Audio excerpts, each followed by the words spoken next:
On Christmas Day, my son locked the door and said, "You're no longer part of our family. Get out." I saw his wife laughing behind his back, but instead of getting angry, I just nodded, got in my car, and made one phone call. 5 minutes later, all the guests got up from the table and left, leaving them in an empty house. It was a betrayal that demanded justice, and I provided it by turning everything upside down. Before we continue, please subscribe to the channel and let us know where you are listening in the comments.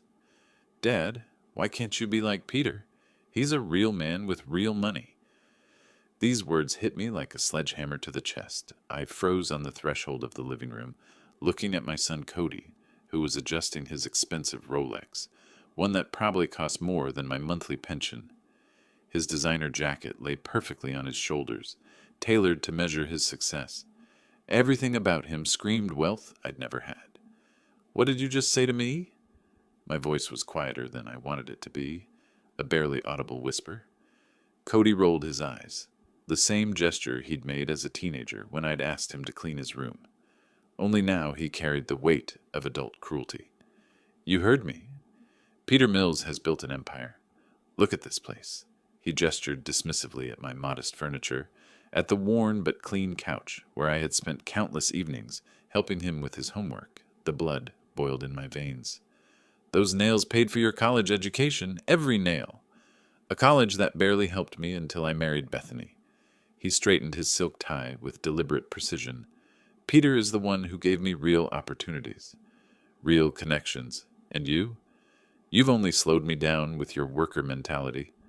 My hands shook as I gripped the doorframe. 40 years of double shifts, missed dinners, back pain, it all came down to me slowing him down. "I made everything out of myself for you. And what do I have for it? A father who lives in a house that screams construction worker at everyone who comes to visit." Cody's laugh was sharp, cutting. "Do you know how embarrassed I am when Bethany's friends ask about my family? Peter owns half of Denver's commercial district, and you own—" "What? Power tools?" Something snapped inside me. The careful restraint I'd maintained for 37 years of parenthood had finally cracked. "Out!" I pointed to the front door with a firm finger. "Right now. Oh, please, don't play the aggrieved father. We both know I've outgrown this place, outgrown you." Cody took measured steps toward the door, each one echoing with disdain. "Maybe it's time you accepted that some people are meant for bigger things." The door slammed so hard that my family photos shook on the mantelpiece. I was left standing in the sudden silence, contemplating what had just happened. My son, the boy I taught to ride a bike, the teenager I drove to every baseball practice, had just dismissed 40 years of my life as worthless. Outside, metallic scraping sounds came through the windows, footsteps on gravel. Something was being dragged across the concrete.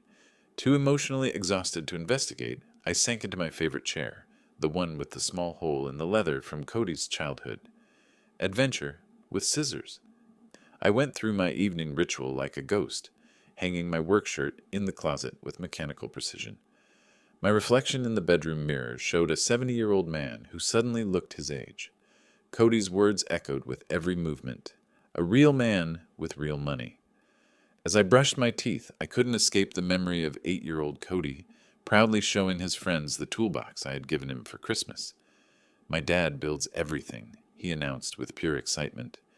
When did this pride turn into shame? I remembered that night when I worked until 3 in the morning on the Henderson project, and then drove straight to Cody's high school graduation. Coffee-stained work clothes and calloused hands, but I made it. Cody hugged me afterward, whispering, "Thanks for always being there for me, Dad." The same hands he had just rejected as symbols of mediocrity. Paying for college meant 18-hour days for 3 years straight. I missed family dinners, sacrificed weekends, gave up vacations with friends. Every overpayment went directly to his education fund. "I want you to have the opportunities I never had," I told him during those grueling years. He seemed grateful at the time, understanding the sacrifice. But everything changed when he visited Peter Mills's estate for the first time. I could still imagine that fall evening when he returned from Bethany's family dinner, his eyes burning with a hunger I had never seen before. "Dad, you should see Peter's house. It's like something out of a magazine, a wine cellar, marble floors, paintings worth more than our entire neighborhood. His voice was full of awe, but underneath it was something darker envy. Then the comparisons began. At first, subtle ones. Peter says investment portfolios are more reliable than pension plans. Then bolder ones. Maybe I should have studied business instead of engineering. Finally, the inquiring looks when he visited my modest home, as if he were seeing it with new, critical eyes. Phone calls became shorter. Dinner invitations were fewer. "Sorry, Dad, Bethany's family is having an event," became his standard excuse. I tried not to notice how his voice changed when he spoke of Peter. Reverent, enthusiastic in the way he used to speak of me. Last Christmas, he arrived an hour late with expensive gifts that seemed more like obligations than gestures of love. "Peter is teaching me about tax benefits," he said as he unpacked the watch I'd been saving for months. "Charitable contributions can be very strategic." Even my gifts became lessons in his new philosophy. I watched my son transform from a boy who was proud of his working-class father to a man who was ashamed of his background. Each visit revealed new changes: designer clothes, a practiced way of discussing stock options, casual mentions of exclusive clubs and business lunches. Today's confrontation was not a sudden brutality. It was the inevitable conclusion of years of growing distance. Peter Mills didn't just get a son-in-law, he stole my son. Perhaps not out of spite, but because of the simple fact of existing in a world where my sacrifices seemed insignificant. Lying in bed, I looked up at the ceiling and tried to remember the last time Cody had asked about my day, my health, my happiness. The silence stretched back months, maybe years. When had I become unimportant to the boy around whom I had built my entire life? The house creaked around me with familiar sounds, the wood settling, the foundation shifting, the gentle protests of the house that had protected us through storms and holidays. This house, which Cody now considered shameful, had been his refuge during every childhood crisis. Sleep finally overtook me around midnight, but even in my sleep I couldn't escape the echo of his words. Some people are meant for greater things. Obviously, I was not one of them. Morning light seeped through the bedroom curtains, harsh and unforgiving. My joints protested as I rolled out of bed, every movement a reminder that 70 years had taken its toll. The digital clock read 8:15 a.m., later than usual, but yesterday's emotional beating had exhausted me more than any physical labor. I trudged to the bathroom, avoiding my reflection in the mirror. Coffee called out to me from the kitchen, promising the caffeine I needed to face another day in this new reality, where my son saw me as an embarrassment. The morning routine seemed foreign after yesterday's shock. Pulling on a worn flannel shirt and work jeans, I went through the motions of getting dressed, while my mind replayed snippets of Cody's cruel words, worker mentality. The phrase stuck like a thorn in my skin. The December snow had fallen overnight, covering my modest neighborhood in a pristine whiteness that made everything appear cleaner than it really was. The familiar ritual of brewing coffee and getting the morning paper from the porch usually grounded me, gave structure to days that sometimes felt empty after retirement. But as I stepped outside into the crisp Colorado air, I immediately noticed something unusual. My mailbox, a simple black metal one I had installed 15 years ago, was crooked on a post, the door hanging open at an unnatural angle. I approached slowly, my breath forming little clouds in the frosty air. The damage was not accidental. Someone had taken a baseball bat or a crowbar, bending the metal deliberately, maliciously. Fresh scratches disfigured the surface, and the pole itself was loose, tilting the entire structure toward the street. "Damned kids," I muttered, although something about the precision of the destruction didn't seem random. This was not a teenage prank. It was purposeful, personal.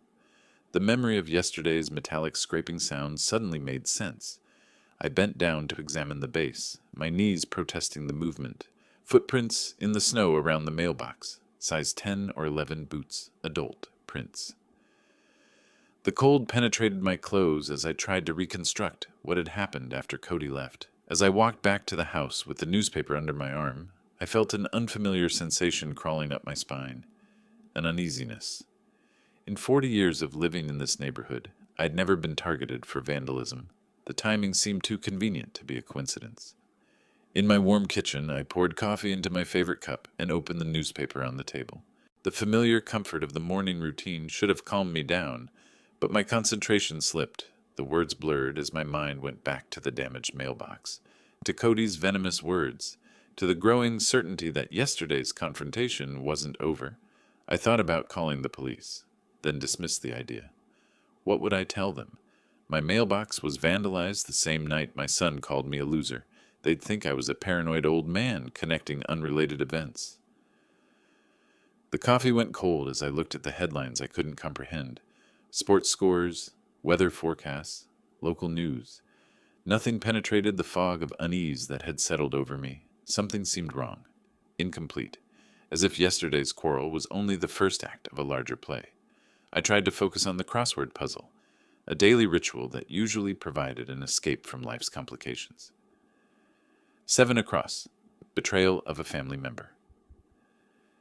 The irony was not lost on me, but I couldn't even summon a bitter laugh. The kitchen clock ticked steadily to 9.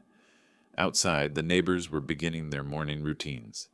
Garage doors were opening, cars were pulling out of driveways, and the normal sounds of suburban life continued, despite my personal upheaval. Then the phone rang. I stared at the phone for 3 rings before answering, half expecting a telemarketer or a wrong number. The last voice I expected to hear was Cody. "Dad, it's me." His tone carried an artificial sweetness that immediately alerted me, completely different from yesterday's brutality. "Cody." I kept my voice neutral, not knowing where this conversation would go. "Listen, I've been thinking about what happened yesterday all night. I completely overreacted." The words flowed too smoothly, too rehearsed. I said things I didn't mean, and I'm truly sorry. My grip on the phone tightened. After 40 years of parenting, I knew when Cody was lying, and it seemed like an art form. "You seem pretty clear about your feelings." No, that's exactly it. I was stressed about work, about money, about everything. You know what Bethany's family can be like."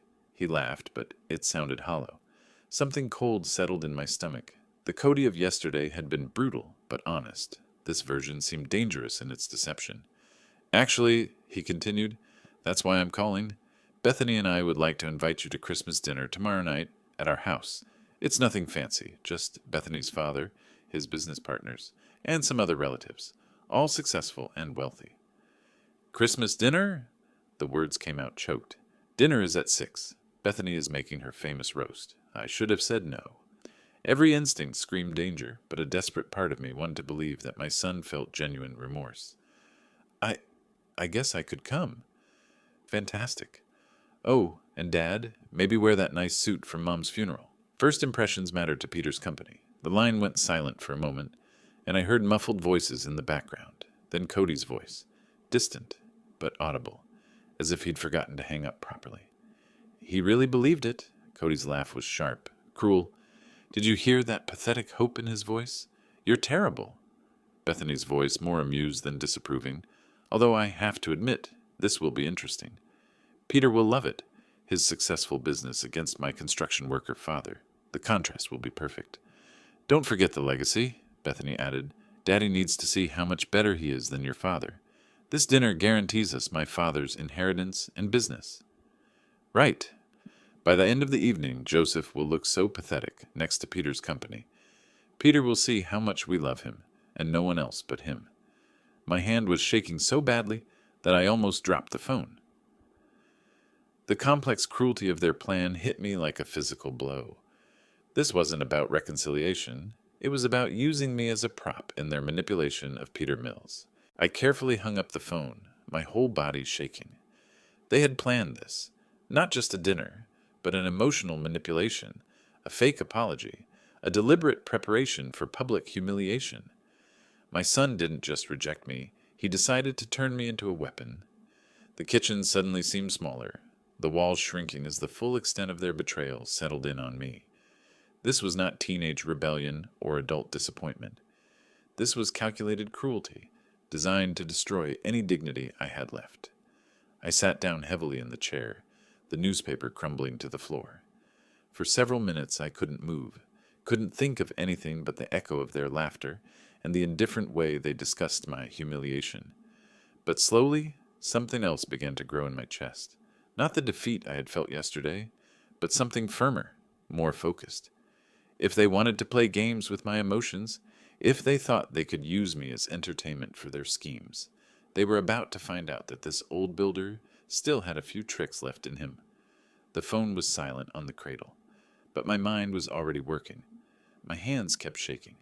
Father, the builder. The words repeated in my mind like a broken record. Not even my father or dad, just the name of the profession, the social classification that confused them. I gripped the arm of my chair until my knuckles turned white, fighting the dizziness that threatened to overwhelm me. Bethany's giggle kept playing in my head, that sharp sound of breaking glass, of a young woman who found real pleasure in planning an old man's humiliation. This is going to be interesting, as if my dignity was a dinner theater for their entertainment. But it was Cody's voice that hurt the most, a pathetic hope. He recognized the desperation in my tone as I accepted their invitation, and he relished it. My own son had made a weapon out of my love for him, turned my willingness to forgive into ammunition for their scheme. I stood up slowly, my legs wobbling beneath me. 70 years of life, 45 years of marriage, 37 years of parenthood, all reduced to props in their Peter Mills play. They weren't just rejecting me, they were planning to make a circus show out of my working-class background. A photo on the fridge caught my attention, Cody's high school graduation, both of us smiling by his diploma. I worked 18 hours a day to afford the fees for that private school. Now he wanted to use my sacrifices as proof of his own superiority. Something fundamental shifted in my chest, not the devastating sadness I felt yesterday, but something firmer, more centered. My father taught me that a person's worth is not measured by their bank account, but by how they respond when life knocks them down. You can lie there and take it, he said after the neighborhood bullies cornered me when I was a boy, or you can get up and show them who you really are. I went to the living room window and looked at my damaged mailbox. The vandalism suddenly made perfect sense. A psychological warfare designed to make me feel vulnerable to their dinner invitation. They had orchestrated every detail, from the property damage to the fake apology, building to the big finale tomorrow night. But they made one critical mistake. They assumed I would remain in the dark about their plan. I moved to the desk drawer, where I kept important phone numbers. Peter Mills had given me his business card last year at Cody's birthday party, a gesture of respect between in-laws. Call anytime, Joseph. We should get to know each other better. I appreciated his directness then, his lack of pretense despite his obvious wealth.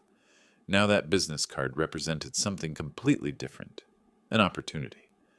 My engineering mind began to analyze the situation with mechanical precision. They wanted to humiliate me in front of Peter, to demonstrate his superiority and secure the prospects of an inheritance. But what if Peter found out about their deception in advance?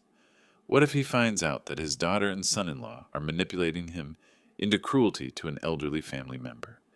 Peter Mills did not build his business empire by tolerating dishonesty. From our brief conversations, I recognized a man who valued honesty above social careerism. He would not have appreciated being used as an unwitting participant in psychological abuse. The phone number seemed to pulse with possibilities as I held the card. One conversation could change everything. Not revenge, exactly, but justice, ensuring that manipulative schemes meet appropriate consequences. Peter Mills would not have built his business empire by tolerating dishonesty. From our brief conversations, I recognized a man who valued integrity above social careerism. He would not appreciate being used as an unwitting participant in psychological abuse. I checked the kitchen clock. It was 9 a.m. Peter would already be in the office, probably reviewing contracts or planning business strategy. A good time to call a fellow businessman, even a retired one. For the first time since Cody left, yesterday I felt something other than pain and confusion. Purpose, a direction, confidence that I would not be a victim of anyone, not even my own son. Finding Peter's business card took longer than expected. I carefully filed it in my desk organizer, sandwiched between insurance documents and warranty information, a precise organization that had served me well for decades of engineering projects. My hands stopped shaking, replaced by the steady concentration I once brought to reviewing blueprints and construction schedules. The card felt substantial between my fingers, expensive cardboard that spoke of success earned, not inherited. Mills Commercial Development. Peter Mills, Director. Below that was his direct office number and cell phone number, 2 ways to reach a man who didn't hide behind secretaries or assistants. I settled into my reading chair, which had a clear view of both the front window and the kitchen clock, and picked up the phone. The strategy required careful timing. I understood that accuracy was more important than speed. What exactly was I supposed to say to him? The truth, of course, but delivered with surgical precision. Peter needed to know that his daughter and son-in-law were manipulating him, using family gatherings as stages for their auditions for his inheritance. But I couldn't sound like a bitter old man complaining about ungrateful children. I silently rehearsed my opening lines. "Peter, this is Joseph Taylor. I'm calling about tomorrow's dinner." Too formal. "Hi, Peter. Joseph here. We need to talk about Cody and Bethany." Too confrontational. The approach had to balance urgency with respect, honesty with diplomacy. The facts were simple. I had accidentally overheard a conversation that revealed their true intentions for tomorrow's dinner. They planned to humiliate me in front of him to demonstrate their superiority and advance their inheritance prospects. They even damaged my property to psychologically soften me up. I needed trust, which meant acknowledging my own emotional interest while maintaining objectivity. "Peter, I know this puts you in an awkward position, but I thought you deserved to know what they're planning." Appealing to his sense of fairness, not asking him to take sides. One potential complication troubled me. What if Bethany was with him? Father-daughter breakfasts were not unusual in family businesses. I needed to be prepared to offer to call back later if the time was not right for a private conversation. But my instinct told me that this was the moment. Waiting would only give me more time to doubt myself, to lose the clarity that came from righteous anger and recent betrayal. Peter Mills struck me as someone who valued straightforwardness, who would rather deal with problems head-on than let them fester. I returned to the phone, card in hand, and took a deep breath. This conversation would determine whether tomorrow night would be their triumph or their downfall, whether justice would prevail over manipulation, whether the old builder could outsmart the privileged children who had underestimated him. The numbers felt familiar under my fingertips as I dialed. Professional muscle memory from decades of important phone calls, contract negotiations, emergency consultations. Each number deliberate, purposeful, irreversible. The phone started ringing. Peter picked up the receiver, and I told him everything without any hope that he would believe me. But surprisingly, what I told him shocked him, and he did not hide his confusion and anger. I told him my plan, and he agreed to help me. Pups 7. Full pus. Full. The next evening, I drove through the upscale Hillcrest neighborhood in Denver, which seemed surreal to me. Mercedes and BMWs lined the curved streets like expensive jewels displayed on velvet.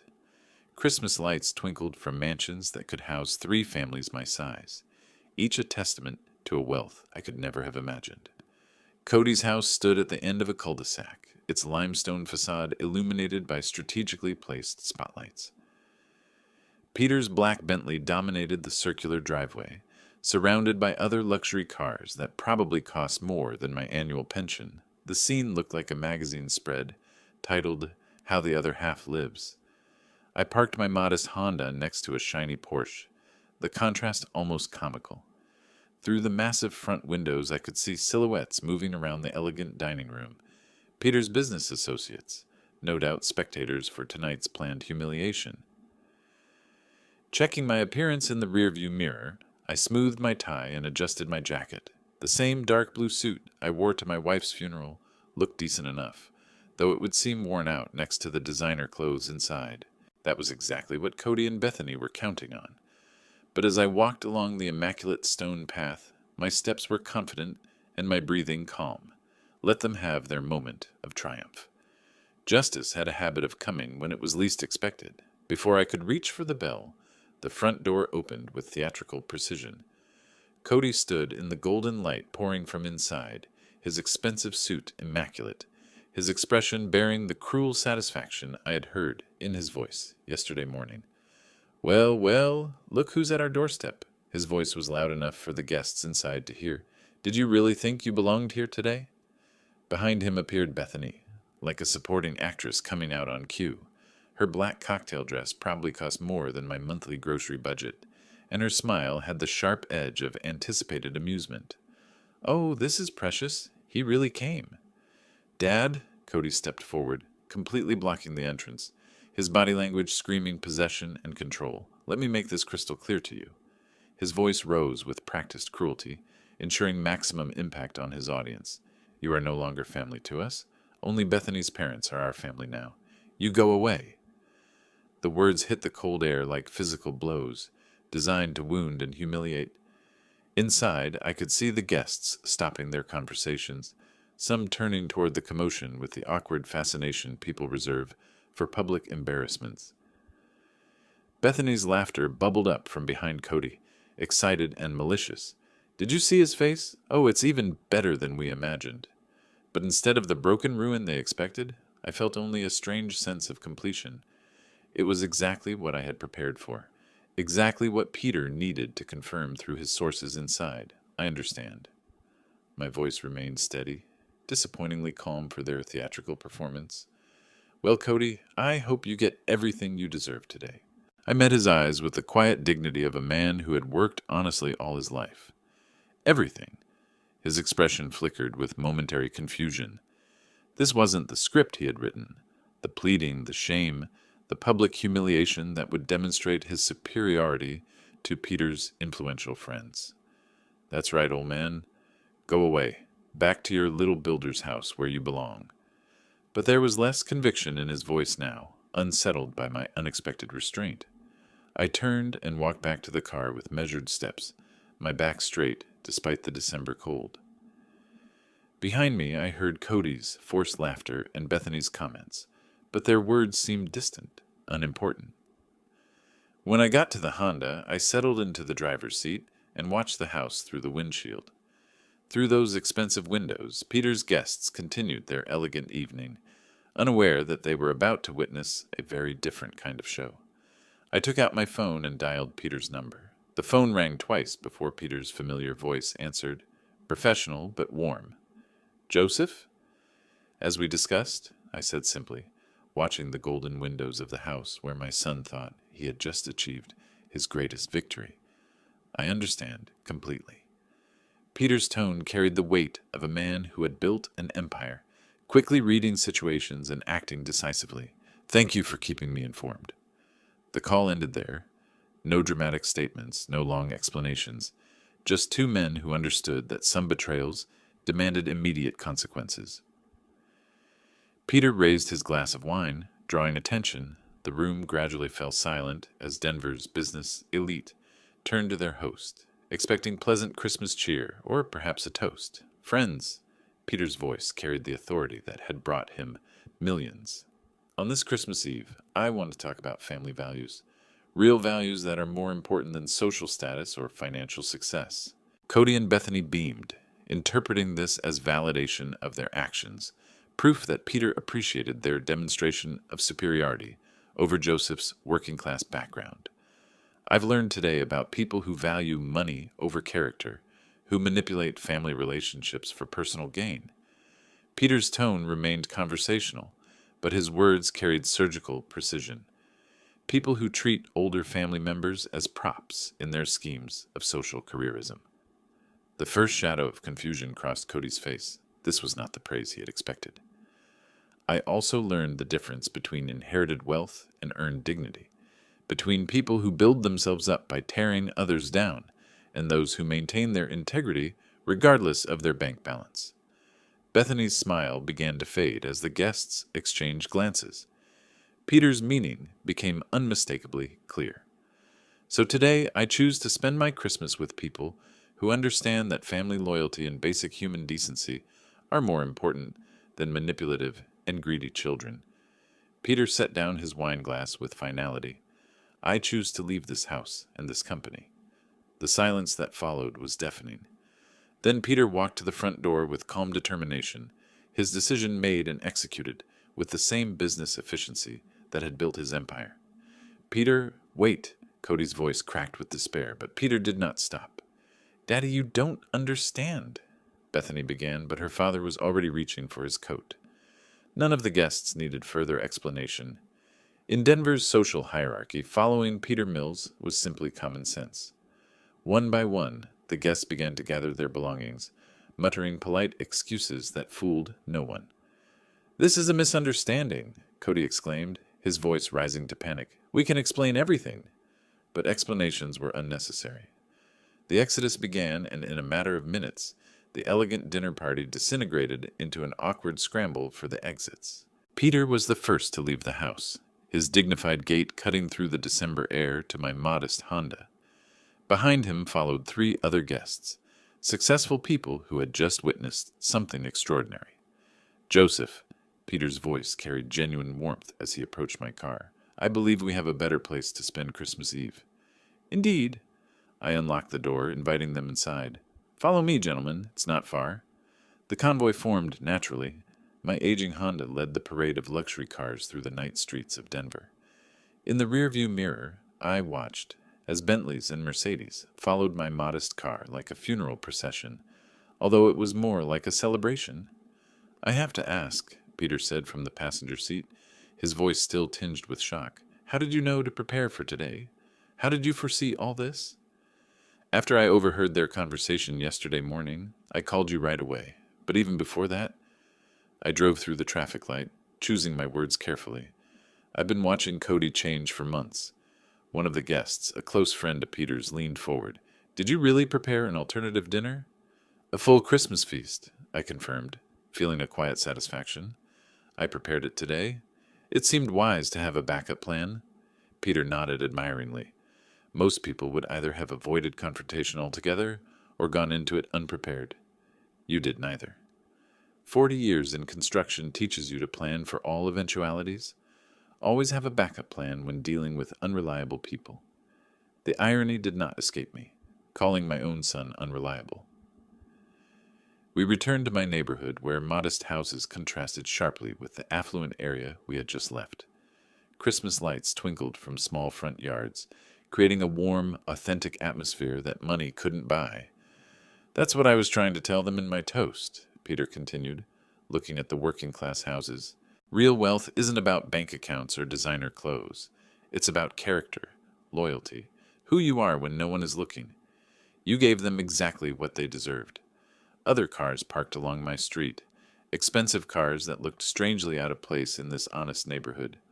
All the guests got out of their cars not with contempt, but with genuine curiosity about this man who had outsmarted the manipulators. "I have to mention," Peter said as we walked to my front door, "I'm ending all business relations with Cody immediately, and Bethany." He paused, pain flashing across his features. "She'll inherit much less than she expected." "I'm sorry about that, Peter. I never meant to cause trouble between you and your daughter." "You didn't cause anything, Joseph. You revealed what was already there." He stopped at my front steps, looking back at the cars lined up behind us. "These people," he pointed to all the people surrounding us, "they respect what you did today. So do I." Mrs. Henderson, from the house next door, peered through her curtains at the unusual collection of luxury cars, probably wondering if I had won the lottery or joined some exclusive club. In a sense, I suppose I had. A club of people who value honesty over inheritance.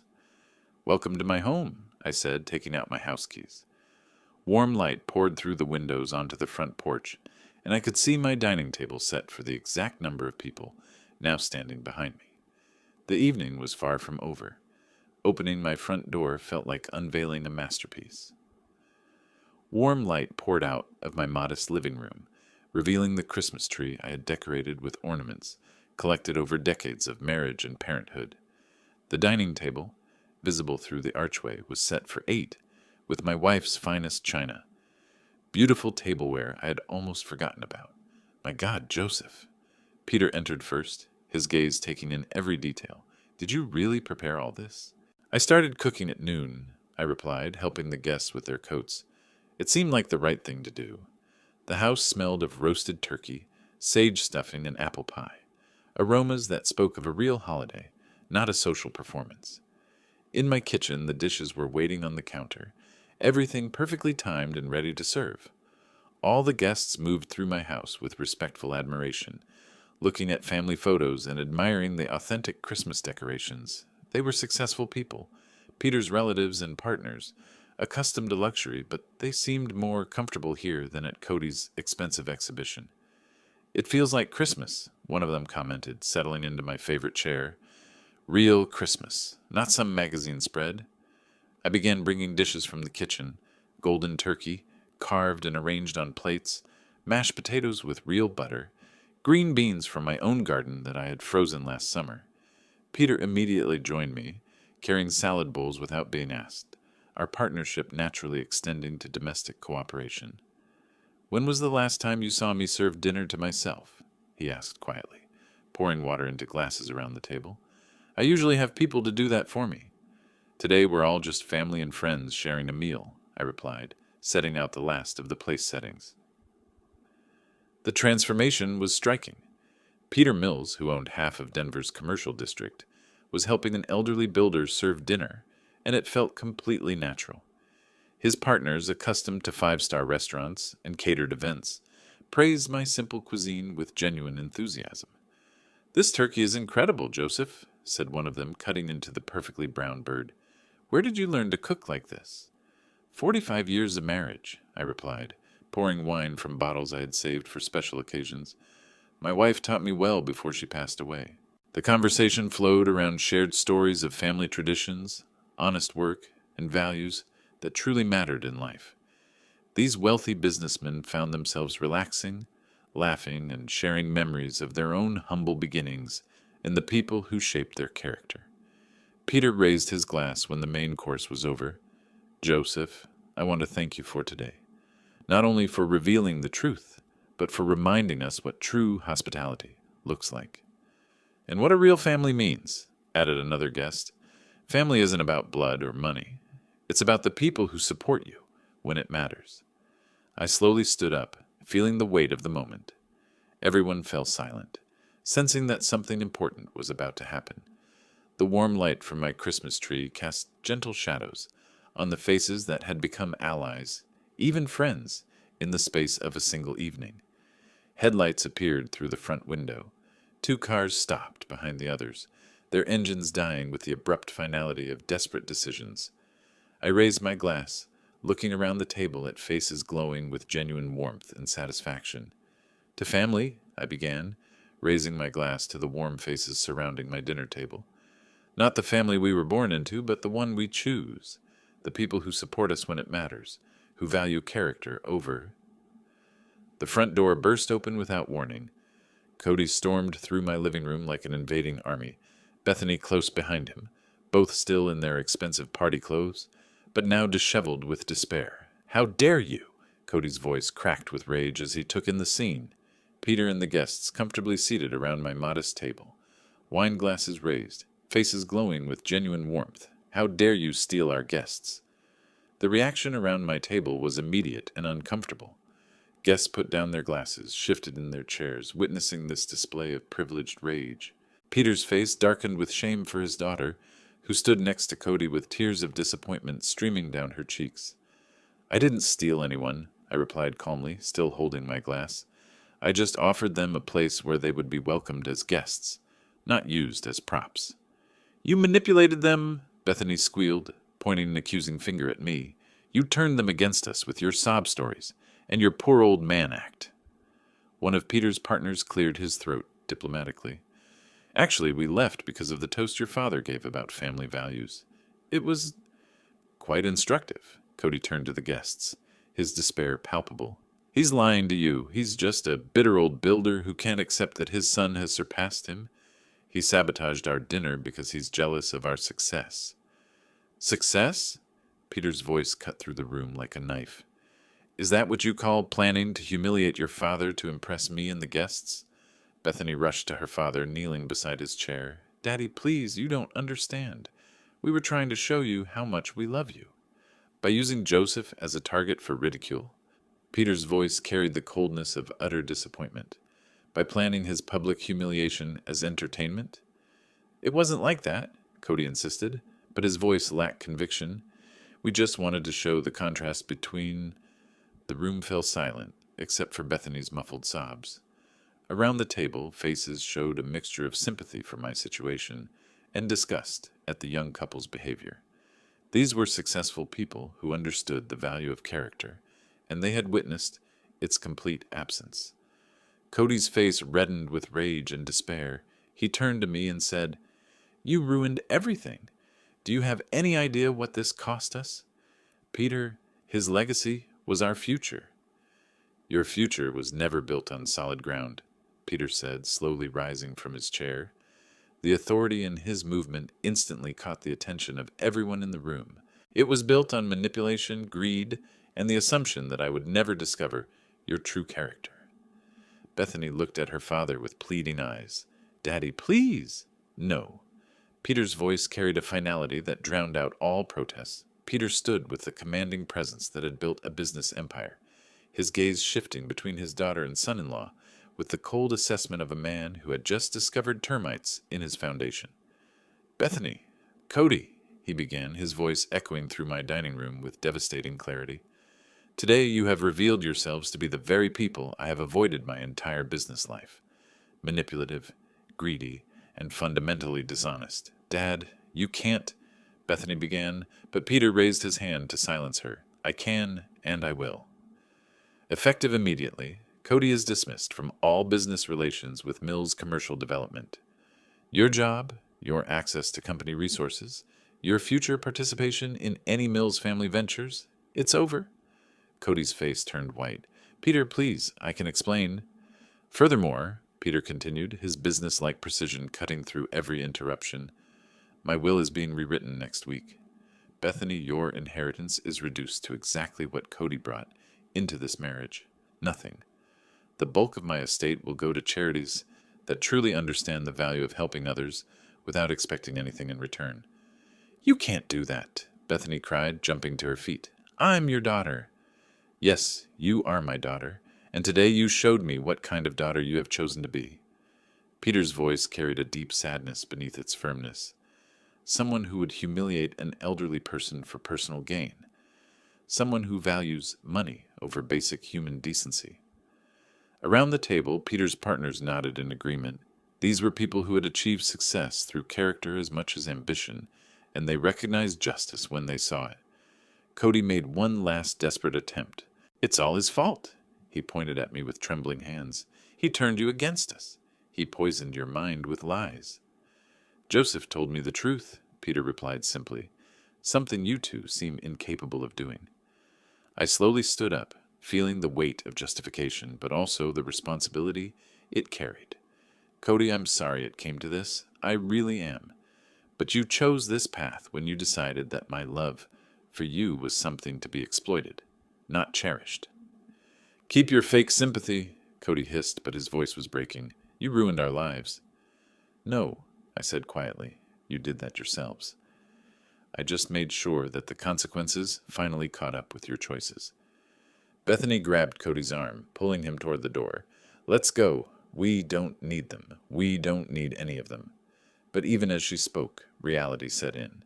Without Peter's business, without his inheritance, without the connections they had just pushed away, they had very little left except each other and the consequences of their actions. They left without a word, the front door closing behind them with the finality of the end of a chapter. The silence that followed felt different from the awkward tension of their presence. It was the silence of justice done, of order restored. Peter sat back heavily, suddenly looking his 65 years. "Joseph, I owe you a deep apology, not only for their behavior, but for not seeing it sooner." "No apology necessary," I replied, settling back into my chair. "Sometimes we see what we hope to see in the people we love." One of the guests raised his glass again, "To true family values, and to the people who live by them, instead of just talking about them." "And to second chances," added Peter, looking around the table with genuine enthusiasm. Sometimes the family we need is not the one we were born into, but the one we are lucky enough to find. I raised my glass one last time, looking at the faces that had become friends through the crucible of this strange evening. "For Christmas Eve," I said simply, "and for reminding me that character, not wealth, makes life rich." Outside, snow began to fall on the quiet neighborhood, covering the footprints of those who had left and blessing those who had decided to stay. If you like this story, please like this video, subscribe to the channel, and share your impressions of this story in the comments. To listen to the next story, click on the box on the left. Thank you for watching.